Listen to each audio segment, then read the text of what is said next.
Halo teman-teman sekalian, kembali lagi bersama saya Ernestina Diamond. Kali ini saya akan membahas tentang hakikat, instrumentasi, dan praksis demokrasi Indonesia berlandaskan Pancasila dan Undang-Undang Dasar NRI 1945. Ada 4 pokok pikiran yang akan dibahas pada video ini.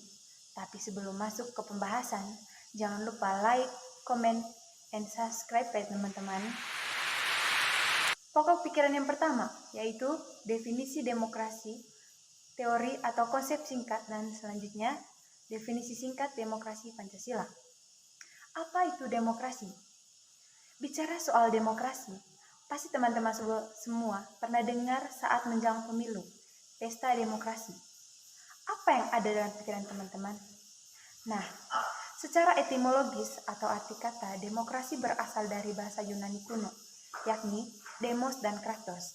Demos yang artinya rakyat dan kratos yang berarti pemerintah.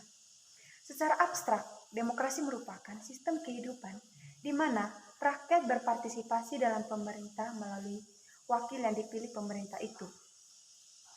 Mendorong dan menjamin kemerdekaan warga negara dalam berbicara, berpendapat, beragama, adanya pemerintah mayoritas yang warga negaranya memberikan peran yang sama. Pada video kali lalu, saya mengingatkan teori dari Abraham Lincoln. Dalam demokrasi, Abraham menegaskan demokrasi adalah suatu pemerintahan dari rakyat, oleh rakyat, dan untuk rakyat. Secara konseptual, seperti dikemukakan oleh Carlos Alberto Torres 1998, demokrasi dapat dilihat dari 3 tradisi pemikiran politik, yakni klasikal Aristotelian teori, yang kedua medieval teori, dan yang ketiga contemporary doctrine. Dalam tradisi pemikiran Aristotelian, demokrasi merupakan salah satu bentuk pemerintahan, yakni the government of all citizens who enjoy the benefit of the citizen, atau pemerintah oleh seluruh warga negara yang memenuhi syarat kewarganegaraan. Sedangkan medieval teori yang dasarnya menerapkan Roman law dan konsep popular sovereignty menempatkan landasan pelaksanaan kekuasaan tertinggi di tangan rakyat. Dalam contemporary doctrine of democracy, dengan konsep republikan dipandang sebagai konsep republik, sebagai bentuk pemerintah rakyat yang murni. Torres memandang demokrasi dapat ditinjau dari 2 aspek, yakni formal democracy, merujuk pada demokrasi dalam arti sistem pemerintahan, dan substance demokrasi menuju pada bagian proses demokrasi itu dilakukan. Nah, apakah Indonesia merupakan negara demokrasi? Demokrasi seperti apa? Berdasarkan ideologinya, demokrasi Indonesia adalah demokrasi yang berdasarkan pada Pancasila. Demokrasi Pancasila dalam arti luas adalah kedaulatan atau kekuasaan tertinggi ada pada rakyat yang dalam penyelenggaraannya dijiwai oleh nilai-nilai Pancasila. Dalam arti sempit adalah kedaulatan rakyat yang dilaksanakan menurut hikmat kebijaksanaan dalam permusyawaratan perwakilan. Menurut Muhammad Hatta yang dikenal sebagai Bapak Demokrasi, bangsa Indonesia memiliki tradisi demokrasi jauh sebelum Indonesia merdeka, yang mencakup demokrasi desa, yang merupakan demokrasi asli Indonesia yang berciri 3 hal, yakni cita-cita rapat, cita-cita masa protes, dan cita-cita tolong-menolong. Mengapa diperlukan demokrasi yang bersumber dari Pancasila? Praktik demokrasi Pancasila berjalan sesuai dengan dinamika perkembangan kehidupan kenegaraan Indonesia. Prinsip-prinsip demokrasi Pancasila secara ideal telah dirumuskan, sedang dalam tataran empirik mengalami pasang surut. Yang kedua, sumber historis, sosiologis, dan politik tentang demokrasi yang bersumber dari Pancasila. Ada 3 sumber yang dijelaskan. Yang pertama, sumber nilai yang berasal dari demokrasi desa, yang merupakan tradisi kolektivisme dari permusyawaratan desa. Ada 2 macam analisis. Yang pertama, paham kedaulatan rakyat sebenarnya sudah tumbuh sejak lama di Nusantara. Yang kedua, tradisi demokrasi asli Nusantara tetap bertahan sekalipun di bawah kekuasaan feodalisme. Raja-raja Nusantara, karena di banyak tempat di Nusantara, tanah sebagai faktor produksi yang penting tidaklah dikuasai oleh raja, melainkan dimiliki bersama oleh masyarakat desa. Yang kedua, sumber nilai yang berasal dari Islam merupakan ajaran Islam yang menuntut kebenaran dan keadilan ilahi dalam masyarakat serta persaudaraan antar manusia sebagai makhluk Tuhan. Pengaruh Islam di Nusantara membawa transformasi masyarakat feodal menuju masyarakat yang lebih demokrasi. Yang ketiga, sumber nilai yang berasal dari Barat. Paham sosialis Barat yang menarik perhatian para pemimpin pergerakan kebangsaan karena dasar-dasar perikemanusiaan dibelanya dan menjadi tujuan. Yang ketiga, esensi dan urgensi demokrasi Pancasila. Sebagai demokrasi yang berakar pada budaya bangsa, kehidupan demokratis yang kita kembangkan harus mengacu pada landasan ideal Pancasila dan landasan konstitusional Undang Dasar NRI tahun 1945. Sebagai pilihan akan pola kehidupan bernegara, sistem demokrasi dianggap penting dan bisa diterima banyak negara sebagai jalan mencapai tujuan hidup bernegara, yakni kesejahteraan dan keadilan. Pentingnya demokrasi menjamin 3 hal untuk rakyat.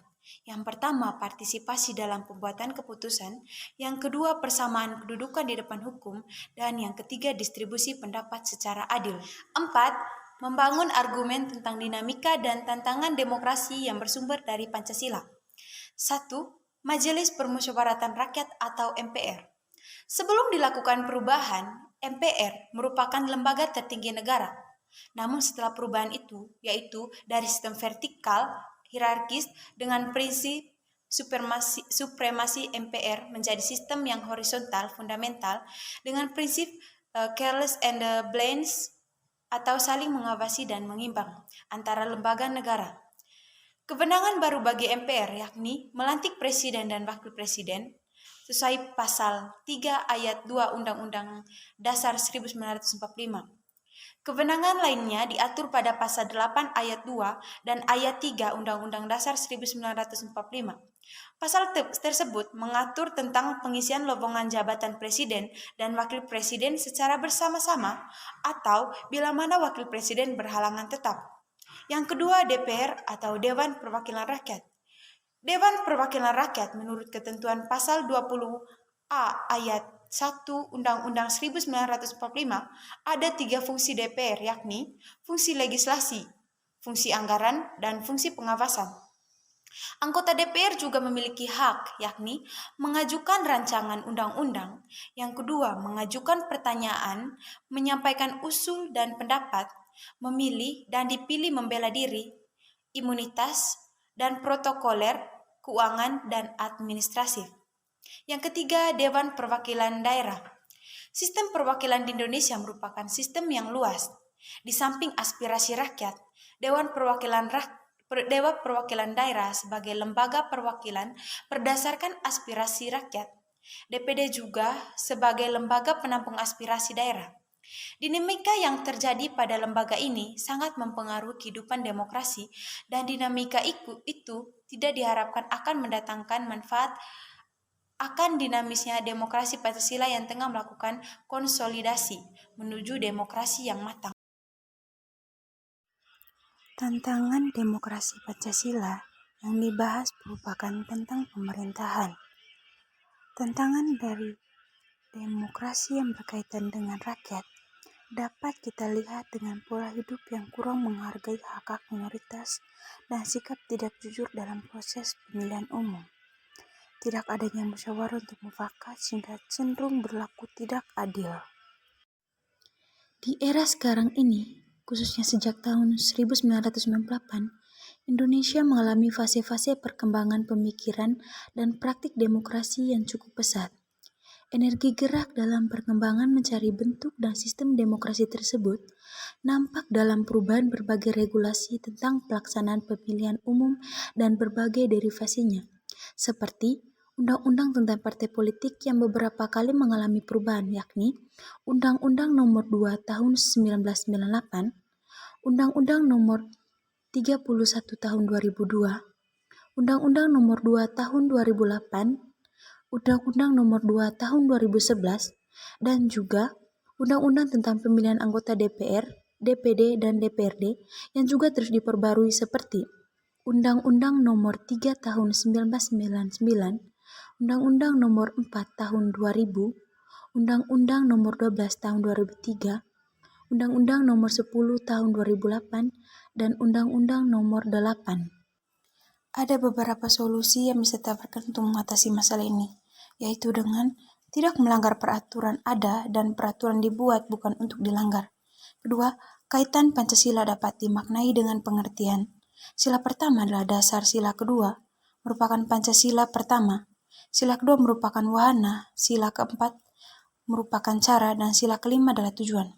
Dalam Pancasila, prinsip demokrasi tertuang dalam sila keempat, sehingga demokrasi dapat dimaknai sebagai mekanisme untuk mencapai tujuan bernegara, yakni keadilan sosial.